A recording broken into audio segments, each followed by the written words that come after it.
नमस्कार मित्रों, मैं उत्तराखंड बेरोजगार शिक्षक संघ से आशीष बिष्ट आप सभी के सामने एक बार फिर से मौजूद हूं।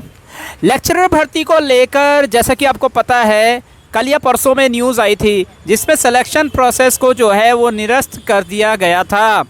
और यहां से आप कह सकते हैं, जैसे कि आप जानते हैं, रविवार को इसी वाले जो पिछला रविवार गया है उसमें श्री रविंद्र जुगरान जी से मुलाकात की गई थी और विभिन्न मुद्दों के तहत खासकर लेक्चरर के जो दो मुद्दे थे, ऑब्वियस सी बात है, स्क्रीनिंग हटाने को लेकर जो मुद्दा था और पदवृद्धि को लेकर मुद्दा था, उन बातों को श्री रविंद्र जुगरान जी के सामने रखा गया था। अब देखिए, वहाँ पे एक चीज़ तो आप कह सकते हैं वो चीज़ हो चुकी है, आगे जा चुकी है। दूसरा मुद्दा यहाँ पे है पदवृद्धि का। जैसा कि आप जानते हैं, यहाँ पर जो पुराने वक्त में जो लेक्चरर की भर्तियाँ हुआ करती थी उसमें आपको बहुत अधिक पद देखने को मिलते थे। जैसे कि अगर 2015 प्रवक्ता भर्ती की बात की जाए तो उसमें आपको 1213 पद यानी 1213 पद देखने को मिले थे। उसके बाद अगली प्रवक्ता भर्ती 2018 में आती है और उसमें आपको 917 पद देखने को मिले थे। उसके बाद आप देखेंगे तो लगातार लेक्चरर के पद जो हैं वो काफ़ी तेज़ी से घटे। यहाँ पे 2015 की बात करें तो उसके कंपैरिजन में, उसकी तुलना में अब जो लेक्चरर के पद आते हैं वो 600 पद के आसपास आते हैं, यानी कि आधे के आसपास आते हैं, कहीं कहीं तो आधे से भी कम आते हैं। तो ऐसा जो भर्ती के अंदर हो रहा है, इसकी वजह से कह सकते हैं कि स्थायी नियुक्तियां जो हैं वो कम हो रही है राज्य के अंदर, और अस्थायी नियुक्तियां यानी गेस्ट टीचरों की नियुक्तियां, अतिथि शिक्षकों की नियुक्तियां जो हैं वो सरकार लगातार ज़्यादा कर रही है। ना जाने क्या मानसिकता है सरकार की, इसमें तो हम ज़्यादा हस्तक्षेप नहीं कर सकते, लेकिन कहीं ना कहीं जो स्थायी नियुक्ति वाले अभ्यर्थी हैं वो ज़रूर इसका वेट कर रहे होंगे कि जितनी ज़्यादा हो सके स्थायी नियुक्तियों को बढ़ाया जाए, यानी कि स्थायी नियुक्तियाँ ज़्यादा हो और अस्थायी नियुक्तियाँ कम हो, जिससे कि क्वालिटी एजुकेशन इंप्रूव हो सकती है आने वाले टाइम में। तो इसी वीडियो के माध्यम से, जैसा कि मैंने आपको बताया, 2014 में 1213 पद आए थे और इस वाली प्रवक्ता भर्ती में मात्र 613 पदों पर वैकेंसी निकली थी, विज्ञापन निकला था। तो यहाँ पे जाहिर सी बात है, कई छात्र जो हैं वो पदवृद्धि के लिए प्रयास कर रहे हैं और ज़्यादा छात्रों को इसमें सम्मिलित होना चाहिए, शामिल होना चाहिए और प्रयास करना चाहिए, ज़्यादा से ज़्यादा छात्रों को प्रयास करना चाहिए कि पदवृद्धि हो। और यहाँ से 613 पद से लगभग 1000 पद या उससे ज़्यादा पद जो है जैसे 2014 में आए, जैसे कि आपको पता है 2014 या 15 में जो प्रवक्ता की भर्ती आई उसमें जो अभ्यर्थी, आवेदन करने वाले अभ्यर्थियों की संख्या जो है वो काफ़ी कम थी। आज आपको काफ़ी ज़्यादा देखने को मिलती हैं। वो पद बढ़ने चाहिए थे, 1200 से 1500 होने चाहिए थे या 1600 होने चाहिए थे, लेकिन वो घट के आज कितने हो गए हैं, 600 के आसपास हो गए हैं।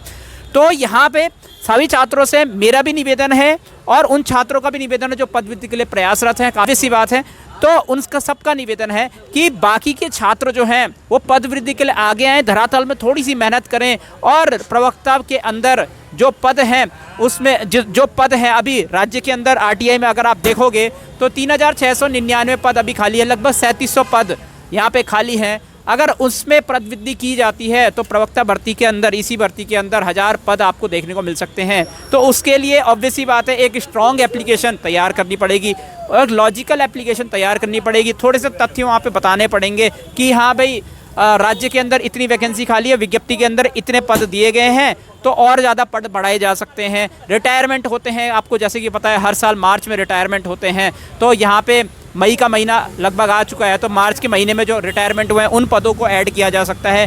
तो मेरा उन सभी छात्रों से निवेदन है कि यहाँ पे पदवृद्धि के लिए प्रयास कीजिए और उन बाकी के छात्रों से भी हम निवेदन करते हैं कि पदवृद्धि का प्रयास कीजिए। लगभग अगर 1000 पदों में प्रवक्ता की भर्ती आती है तो ज़्यादा से ज़्यादा बच्चों का यहाँ पे सिलेक्शन हो पाएगा। मैं यहाँ पे एक व्हाट्सएप ग्रुप का लिंक जो है, जो प्रवक्ता भर्ती में पदवृद्धि का है, ये ग्राउंड में काम करने वाले लोगों के लिए है, ये ध्यान रखिएगा। ग्राउंड में जो यहाँ पे धरातल में सहयोग देना चाहते हैं उनके लिए है। मैं उसका लिंक यहाँ पे भी आपको डाल दूँगा, यहाँ पे आपका फ़ोटो दिखेगा। इसके अलावा मैं ग्रुप यहाँ पे वीडियो के डिस्क्रिप्शन में भी पदवृद्धि, जो प्रवक्ता भर्ती में पदवृद्धि का जो लिंक है उसको भी यहाँ पे डिस्क्रिप्शन में डाल दूंगा। साथ ही साथ डिस्क्रिप्शन में डालने के साथ अगर आप कमेंट करेंगे, नीचे कमेंट ज़रूर कीजिएगा, वहाँ पे भी मैं व्हाट्सएप ग्रुप का लिंक वहाँ पे डाल दूंगा। आप वहाँ पे कृपया करके ज्वाइन कीजिए और कोशिश कीजिए कि वहाँ से पदवृद्धि हो पाए। मेरा आप सभी से निवेदन है कि अगर एक लॉजिकली एप्लीकेशन लिखी जाती है और ज़्यादा से ज़्यादा अभ्यर्थी जो हैं वो आगे आते हैं, आगे कोशिश करते हैं, पदवृद्धि का प्रयास करते हैं, धरातल में प्रयास करते हैं, तो पदवृद्धि करना कोई बहुत मुश्किल काम नहीं है। यहाँ से पदवृद्धि हो पाएगी और आने वाले टाइम में कई सारे छात्रों को इसका लाभ देखने को मिल सकता है। कई बार ऐसा होता है कि 613 पदों में कोई बच्चा 1 नंबर से रह जाता है, तो कोई बच्चा 2 नंबर से रह जाता है। अगर 1000 पद होते तो ऑब्वियस सी बात है उसका सिलेक्शन जो है वो उसका सिलेक्शन हो जाता। थोड़े से ज़्यादा पद अगर हो जाएँ तो जो छात्र 1-2 नंबर से पिछली भर्ती में रहे थे वो इस भर्ती में चयनित हो जाएंगे और इसका फ़ायदा जो है वो अभ्यर्थी जो पढ़ाई कर रहे हैं उनको ज़रूर देखने को मिल सकता है। आपका क्या कहना है नीचे कमेंट सेक्शन में ज़रूर बताएं। क्या आप पदवृद्धि के लिए प्रयास करेंगे या नहीं करेंगे, नीचे कमेंट सेक्शन में ज़रूर बताएं। या फिर आप नहीं करेंगे, आप सीधा सिंपल सीधी बात है आप अपनी पढ़ाई लिखाई करेंगे, बाकी से आपको मतलब नहीं है कि हाँ भी 613 पद है, चाहे 500 पद है, चाहे कितने भी पद है, हम पढ़ाई लिखाई में लगे रहेंगे। देखिए पदवृद्धि करना आप ही के लिए फ़ायदेमंद होगा।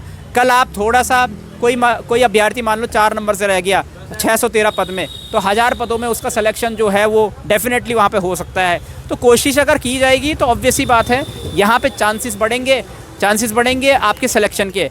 और पढ़ाई भी करते रहिए साथ में, जैसा कि मैंने बोला सब्जेक्टिव की तैयारी करते रहिए। अगर आप करते रहेंगे, तैयारी करते रहेंगे, सब्जेक्टिव भी पढ़ते रहेंगे और धरातल में पदवृद्धि के लिए भी प्रयास करेंगे तो इसका फ़ायदा आप ही को मिलने वाला है। तो एकजुट हो जाइए, व्हाट्सएप ग्रुप में ज़रूर ज्वाइन करें, लिंक के थ्रू ज़रूर ज्वाइन करें। कोशिश करें कि आप किसी ना किसी प्रकार का सहयोग दें, कोई ना कोई प्रकार का यहाँ पे सहयोग देने का प्रयास करें। चाहे आप कोई स्ट्रॉन्ग एप्लीकेशन लिख सकते हैं, चाहे आप दूसरा प्रकार का कोई कार्य वहाँ पे कर सकते हैं, कुछ ना कुछ अपनी भागीदारी उपयोगिता जो है वहाँ पे करने की कोशिश कीजिए।